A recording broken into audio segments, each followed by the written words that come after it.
Hello, my name is Leonie and I love going on solo dates and spending time by myself. But I also get very anxious and uncomfortable whenever I'm alone. A bit of a paradox. So I decided to book a trip to Edinburgh, Scotland to get comfortable with my own company. Please join me as I go book shopping, cafe hopping, and try to get over all my weird little anxieties.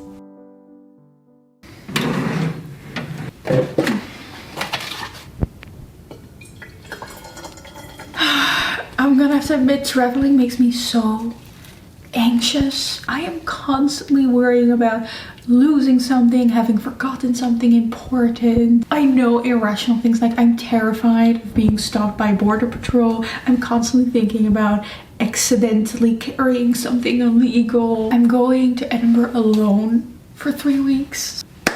What if I get kidnapped, you know? Or worse, embarrass myself. See you in Edinburgh.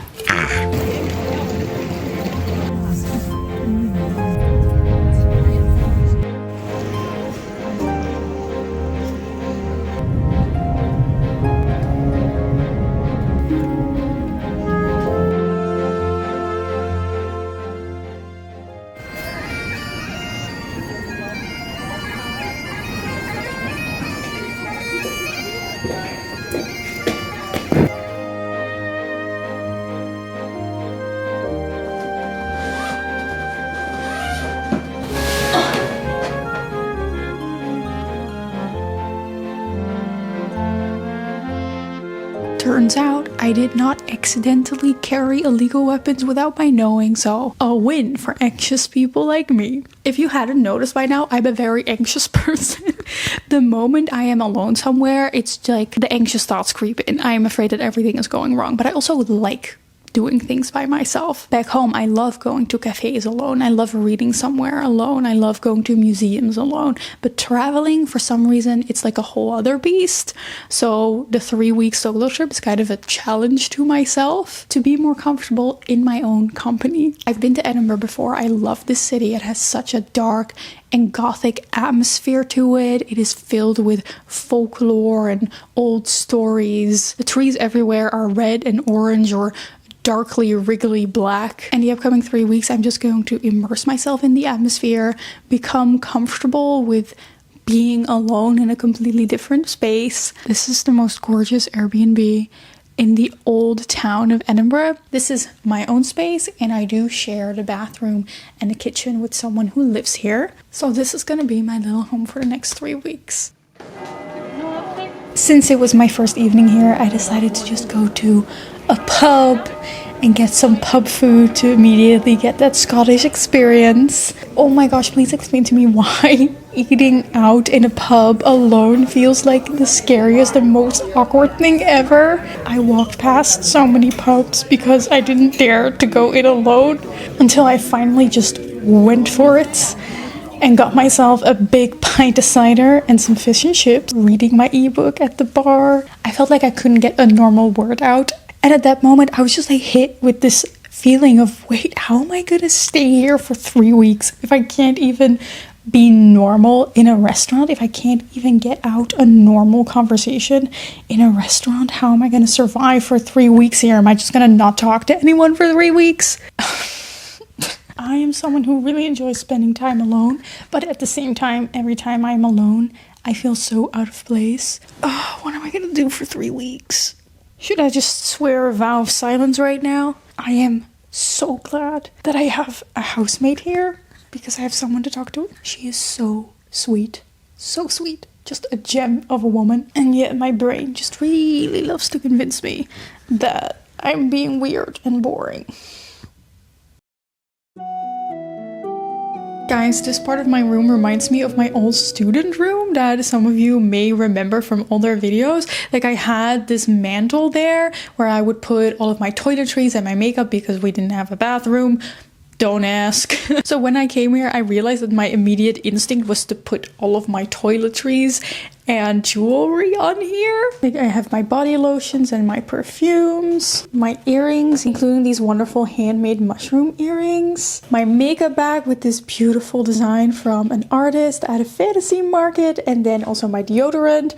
I use Wild deodorant, and they are actually also partnering with me in this video, which is great because they are the deodorant that I just use and have with me on holiday. Wild makes reusable aluminium deodorant applicator so you can refill your case again and again, reducing plastic waste. And Wild is unwrapping something special this Christmas season because they have the new limited edition bow case. It's so cute, the perfect gift for someone special. And their plastic-free refills come in a wide variety of scents. And they now have some wonderful, amazing new wintry scents. I am in love with Wild scents. Like every time I put on deodorant, I'm just like, it smells so good. And it's 24-hour protection, so don't sweat the sweating. But most importantly, I really appreciate Wild's mission. They have saved more than 1.6 million pounds of single-use plastic from going into landfill. Their products are completely powered by plants, so no aluminium salts or parabens. And they are Leaping Bunny certified. And you can now get the limited edition gift set with the bow case and their 3 Christmas themed scents to gift someone in your life or yourself a deodorant case for life. I have completely shifted to using Wild as my deodorant, and I highly recommend them. You can use my code thebookleo to get 20% off your Wild products. The code doesn't last long, so click the link in the description or scan the QR code on the screen to discover more.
Yesterday evening, I was reading in Nando's. I love Nando's. Oh my god, I need Nando's to come to the rest of Europe. I felt more comfortable being alone there, probably because it's like a chain restaurant and not a pub. Like a pub is such a collective place, like a place where you go with friends, and it just feels really awkward to just sit there at the bar myself. I don't know, it's just like everywhere I go. I don't know if this is gonna make me sound really weird. I'm sure there's at least one person in the audience that is going to relate, but I have this like constant feeling that I'm not supposed to be there. This constant feeling of being somewhere that I shouldn't be. Anyway, with all that sitting in cafes and reading in restaurants, I've been, well, guess what? Reading. And I finished Paradise Rot by Jenny Val. I finished this in 3 days. It's also really short. And this is horror, but not in a horror sense that it's scary. It's horror in the sense that it makes you feel weird. It kind of makes you feel disgusted. It makes you feel uncomfortable. And I somehow enjoy that. It's very weird in the same way that Bunny by Mona Awad is weird. It's very magical realism, fungi and nature growing everywhere. Now there's a lot of books over here in this apartment. It's getting a little... I'm gonna turn on the lights. There are so many books in here. In this apartment. We have Intermezzo by Sally Rooney. They have this book, The Ship of Theseus, or S, that book that blew up on TikTok. Oh, it's so cool. A book filled with annotations. They also have The Fellowship of the Ring, which I shamefully never read, so I could start that one. And, oh man, this block of a book, Jonathan Strange and Mr. Norrell. Oh, I thought it was gonna be like 1,000 pages, but it's only 800. But what I could also do is go to the bookstores, the many, many bookstores here in Edinburgh, and just buy a new book for myself.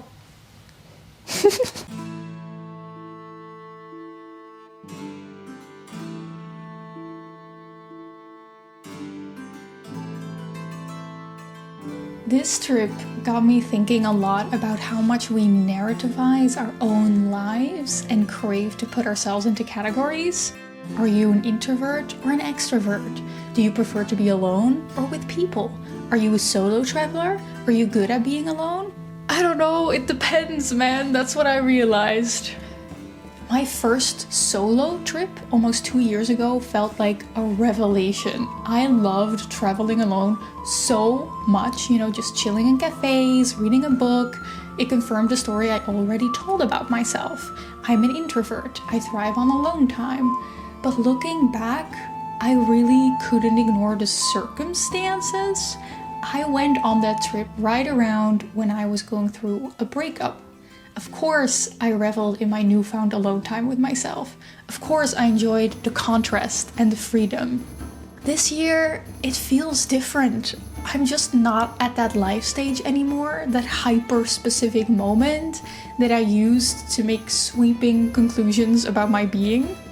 This year, I noticed myself having so much more trouble being alone.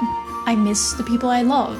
I walk by a pub at night and I think, oh, this would be so fun to enter if I had a friend with me. I feel this constant, strong craving to not be alone, to share the experience with my friends or meet new people here and make new connections. Maybe I'm not as comfortable alone as I thought when I booked this trip. The good thing, however, is that I am not alone for the full 3 weeks. Some of my friends and my boyfriend came to visit me for a few days. Incredible. We went to museums, we had dinner together, we drank gin in pubs, and I felt so much joy and excitement that I hadn't found yet in my days alone.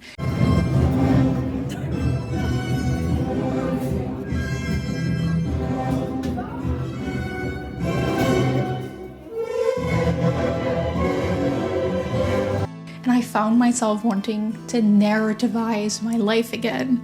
Does this mean I'm not a solo traveler? Does this mean I'm not as comfortable alone as I thought on that solo trip 2 years ago? Or is the fact that I'm dependent on my friends a sign that I'm not sociable and unable to make new friends? All these sweeping conclusions that I try to make about myself based on just a few days. And you know what? On the one hand, I'm sad that I'm too shy to go to a bar by myself and that I'm dependent on others to do the things I want to do. But on the other hand, is it really that bad to depend on friends?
things I love about Edinburgh is just how many amazing bookstores there are here, and I've been going a little wild. Opa. Let me share them with you. The first book I bought was at this really cute folklore UK bookstore on Victoria Street. And I got Treasury in Folklore, Woodlands and Forests, Wild Gods, World Trees and Werewolves. That's a mouthful. It's basically a cute book of folklore. And you guys know I love a good bit of woodland folklore. I got The Little Book of Mushrooms, which is a really beautifully illustrated book about, I think, the most common, or at least the most well-known, mostly European mushrooms. I've been really into learning about mushrooms lately. I'm also taking a mushroom course online, and I thought this was a wonderful, nice little addition, especially because it's illustrated so beautifully. I went to Type Wronger Books, and there I got, finally, Annihilation by Jeff Vandermeer, which is a book I've been wanting to read for so long, because the movie adaptation is one of my favorite movies of all time. Psychological, biological horror. And then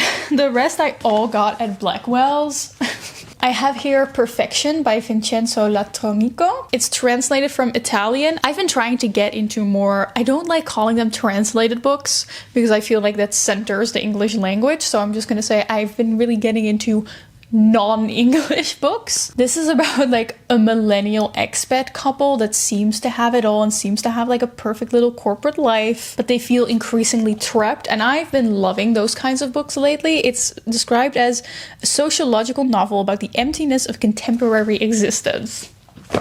Love that for me. I love that. Then I got this short story by Claire Keegan, So Late in the Day, because Adriana recommended this to me. And then the last one I bought for a friend.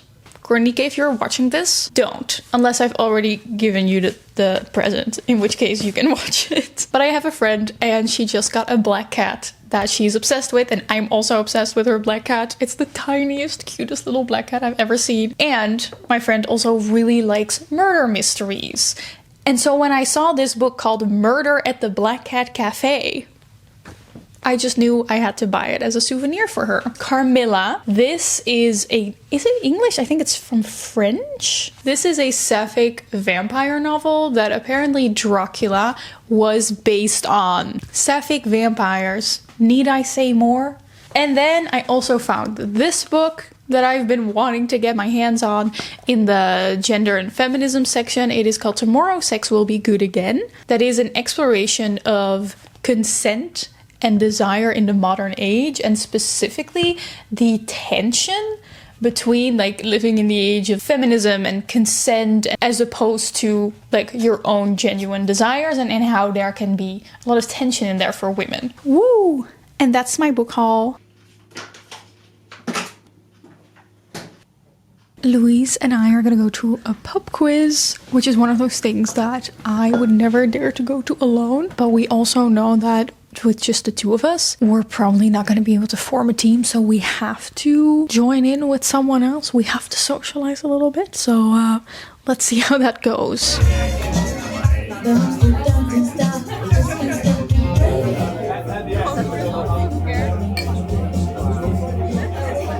Which 1949 novel starts with the line, "It was a bright cold day in April."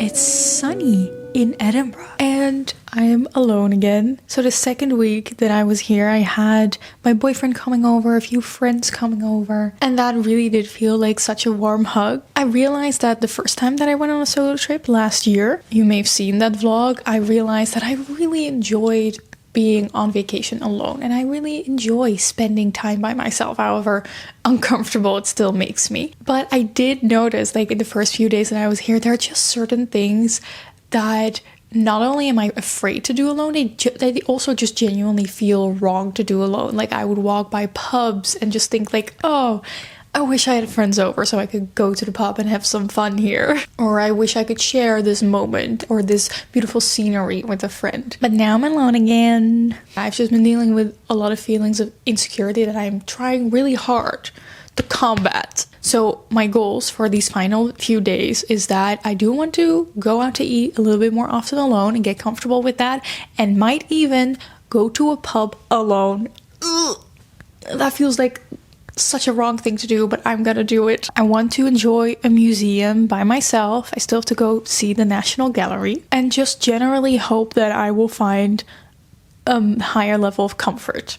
So here's something that I noticed. So I am really scared to talk to strangers, but you know, I would love to be talked to.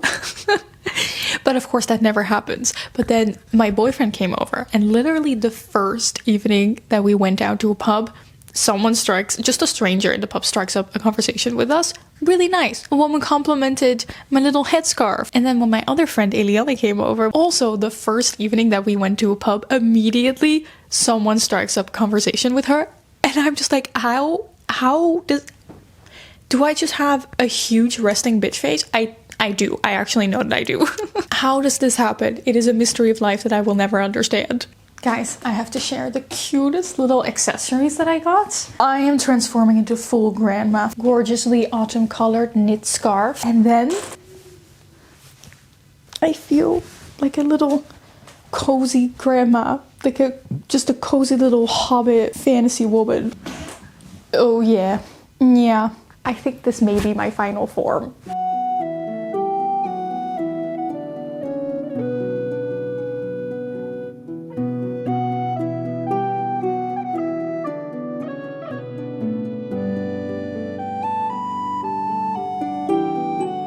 Today I am leaving this wonderful, wonderful place to go to another Airbnb. This beautiful place was right in the center of Edinburgh by the Royal Mile, but the next one that I'm going to is a little bit more towards Leith. So I am actually really excited to start exploring that part of the city a little bit more. But for now, goodbye beautiful bed. Goodbye gorgeous, gorgeous bookish apartment.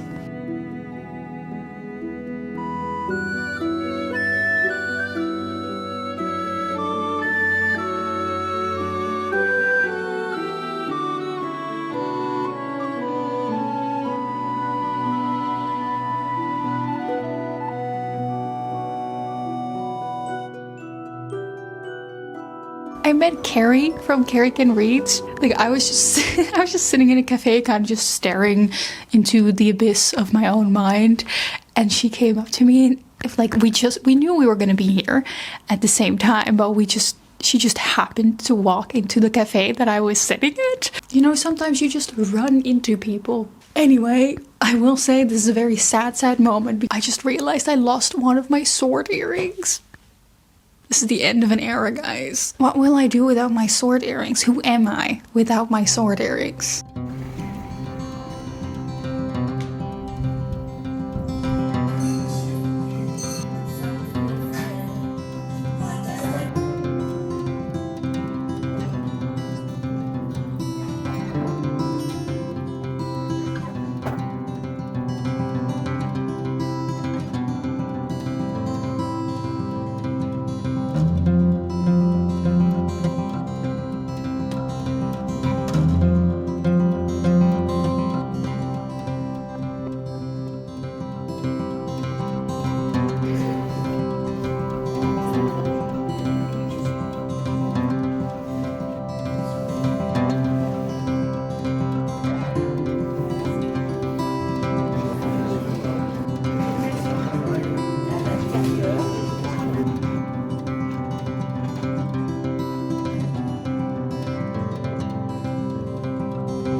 2 days left. I had such a wonderful time yesterday, meeting new people, having fun. I really, really do love meeting new people, especially like new bookish people. There are so many cool people on this earth to meet and get to know. Anyway, it was Halloween yesterday and I walked home from the fire festival at about 11, half past 11, by all these bars and pubs, and I know that this is still like my one goal that I haven't gotten to yet, and that is to go to a pub alone. But you walk by all these bars and it looks so fun, and I'm like, if I had a friend with me right now, I would pull them inside. I would be like, let's go have a drink here, just spend a little time. But when I'm alone, I'm like, oh God, look at all these people in groups with all their friends together. And it's just the idea of walking in and sitting there alone with my book, especially on Halloween.